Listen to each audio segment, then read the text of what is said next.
Welcome to another deep dive. Today we're heading to one of the most isolated spots on the planet, Easter Island, or as its indigenous people call it, Rapa Nui. Sounds intriguing already. It really is. You've provided us with excerpts from a couple of Wikipedia articles, Easter Island and History of Easter Island. And I think it's safe to say we're in for a fascinating deep dive. I'd say so. What we usually hear about Easter Island is just scratching the surface. There's a whole lot more to uncover. Well, let's get right to it then. Easter Island, most people, I think, picture this tiny speck in a vast ocean. Right. And the Easter Island Wikipedia article, it backs that up, saying it's like over 2,000 miles from the closest inhabited island and the Chilean mainland. That's really putting it into perspective how isolated it is. Yeah, that geographic isolation, it's really a defining factor for Easter Island. It's what makes its history and its culture so unique. Now, speaking of history, I gotta say, I was pretty surprised to learn that the Polynesian settlers might have arrived much later than initially thought. Oh, absolutely.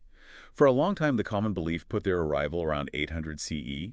But the History of Easter Island article, it points out that new research using radiocarbon dating suggests a much later date, something closer to 1200 CE. Wow, that's a pretty big difference. It is. It means that everything we picture when we think of Easter Island, the incredible society, those iconic statues, it all flourished in a much, much shorter time frame than we previously thought. That's right. This condensed timeline makes their achievements even more impressive.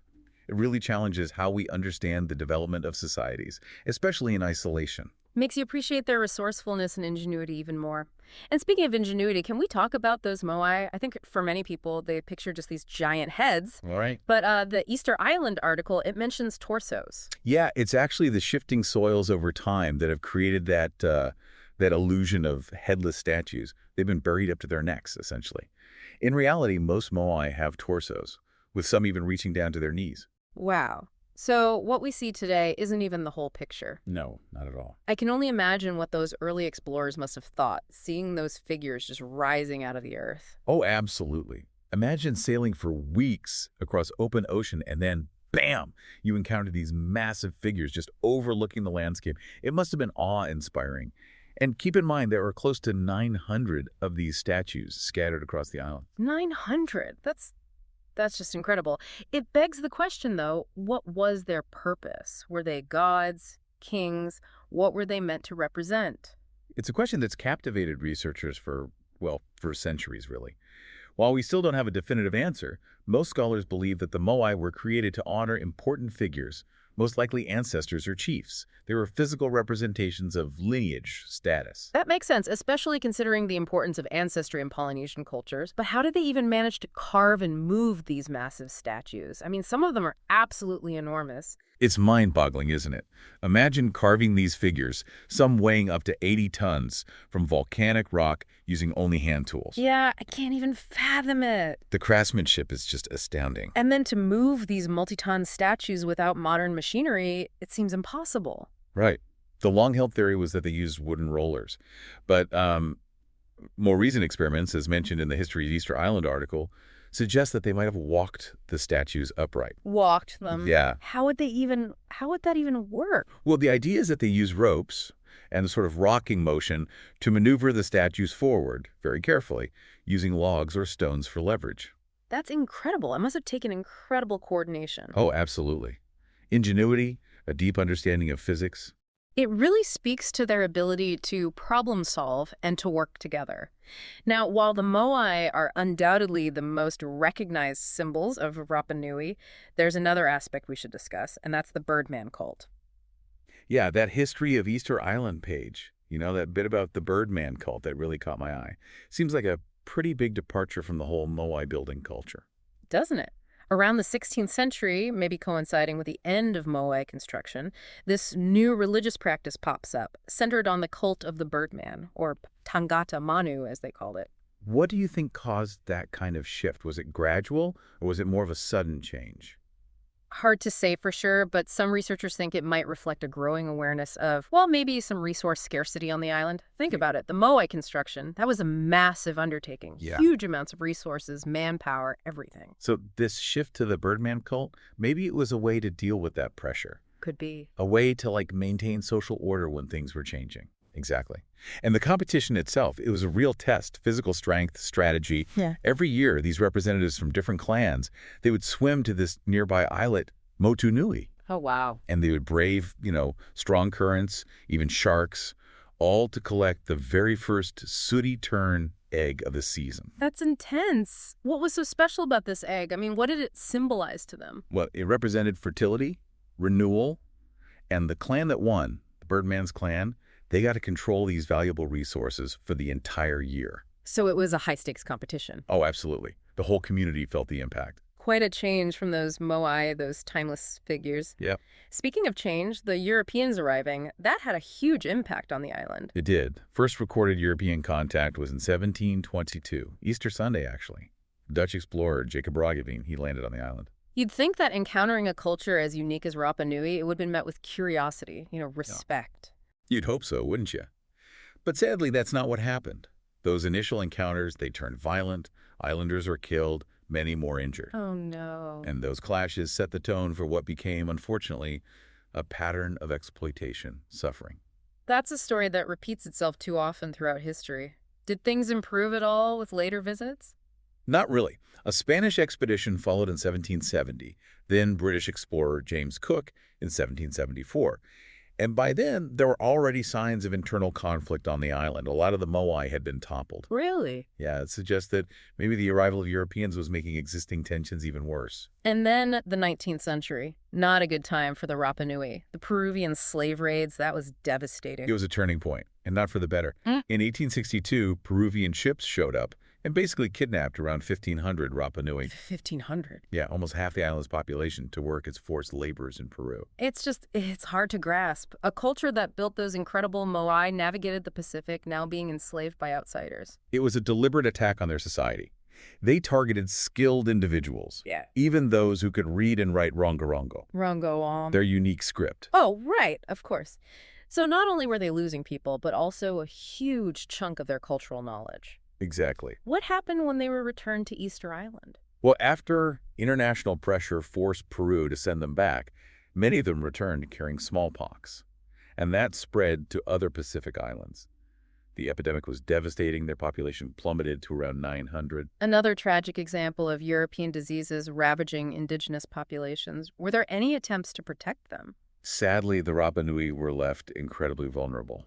That's when a French mariner, Jean-Baptiste de Troubournier, he saw an opportunity. Yeah, the History of Easter Island page doesn't paint him in a very good light. He was already buying land, displacing the Rapa Nui. And after the epidemic, he took advantage of the situation, sent hundreds more Rapa Nui to Tahiti to work on his plantations. It's like every time they tried to get back on their feet, something else would knock them down. And then the missionaries arrived, right? Yeah, in the middle of all this, Catholic missionaries, led by Eugene Ayrault, arrived in the 1860s. The timing of that is, well, it's something else. Did they offer any kind of help, support during such a difficult time? Or were they viewed with suspicion? It's complicated. The History of Easter Island page suggests that their conversion to Catholicism, which happened really fast, might have been influenced by everything they'd been through. With their leaders gone, their population decimated, their land being taken, maybe they saw Christianity as a source of hope. It's possible. You have to consider the context, the power dynamics at play. A good reminder that history is rarely black and white. Did the missionaries have anything to do with documenting Rongorongo, that script? It's ironic, but yeah. Ayrault himself became fascinated by it. He actually played a key role in documenting it before, sadly, he died from tuberculosis in 1868. Another epidemic hit that year, further devastating the Rapa Nui. It's a strange twist. Someone who came to convert them ends up helping preserve this piece of their culture. Speaks to the power of knowledge, I guess, and the desire to understand something different. It's amazing how, after going through so much, the Rapa Nui people managed to survive. What happened after all the disease and displacement?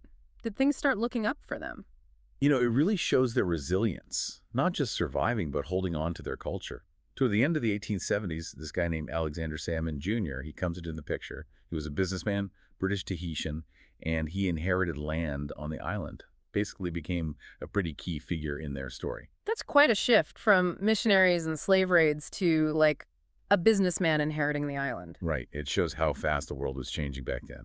And Easter Island, they got caught up in those changes. The History of Easter Island article, it says Salmon was a bit of a complicated character. He kept up with the sheep ranching that had become common, but he also encouraged the traditional Rapa Nui crafts. So he was involved in both kind of exploiting the island economically and trying to preserve their culture. Seems like it. His being there brought new influences too, Polynesian and Christian, which affected their language, even their mythology. But during this time, the population started to recover, which, after everything, was a good sign. And this is when Chile really enters the scene and takes a more official role. Yeah. Late 19th century, a Chilean naval captain, Policarpo Toro, he starts pushing for Chile to annex Easter Island. He was worried about it being vulnerable to other countries. Well, Given what they'd been through, you can understand that. right. So he gets some funding, buys up land from different owners, and in 1888, after negotiating with the Rapa Nui leaders, formally makes Easter Island part of Chile. That's a big turning point. But with their population so small and after losing so much land, I imagine their choices were pretty limited. Absolutely. It's important to think about the situation they were in. With their leadership gone, their numbers so low, they didn't have a lot of power in those talks. The History of Easter Island says by the 1890s, their population was down to just over 100 people. Wow. To think they were so close to disappearing completely after creating such a unique culture, what was it like for them going into the 20th century? The 20th century, it brought its own set of issues. One interesting person from this time was a Chilean priest, Monsignor Rafael Edwards Salas. He saw the injustices that the Rapa Nui had faced. Okay. He really fought for them, even wanted Easter Island to be run by the Navy to protect them from being exploited. Sounds like he was one of the few who had their back. Did anything change because of him? Well, in 1933, the Chilean State Defense Council, they officially registered the island in the state's name. So that did offer some protection against more land grabs, and it kind of marked a change in their relationship with Chile's government. So their future became very connected to Chilean politics. Yeah, definitely. And the Chilean Navy, they were in control there until the 1960s. But then, 1965, a big change. They built Montevideo International Airport. I bet that was huge for such a remote place, opened them up to the world in a whole new way. For sure, it had its pros and cons. Regular flights started in 1966, brought in tourism on a much bigger scale. Now, tourism, it brought economic opportunities and helped people learn about Rapa Nui culture, but it also meant new challenges, like how to protect their traditions and manage their resources. It's that balance, right? Progress and globalization can be good, but you have to be careful. That's it. And the Rapa Nui, they're still dealing with that today. So what are the big issues for Easter Island now? Well, the population's growing, so there's a focus on making tourism sustainable, not harming their environment or culture. There's a movement to revive their language, which wasn't allowed for a long time. It's about reclaiming what they lost. That's really great to hear. After everything, they're still fighting for their identity. Says a lot about them. It does. And their story isn't over. They're actually working on a special charter to give them more control over their land, resources, and culture. It's like they're starting a new chapter, one where they get to decide their own future. Makes you think about those Moai watching over it all. They've seen it all, the good and the bad. But through it all, the Rapa Nui have survived.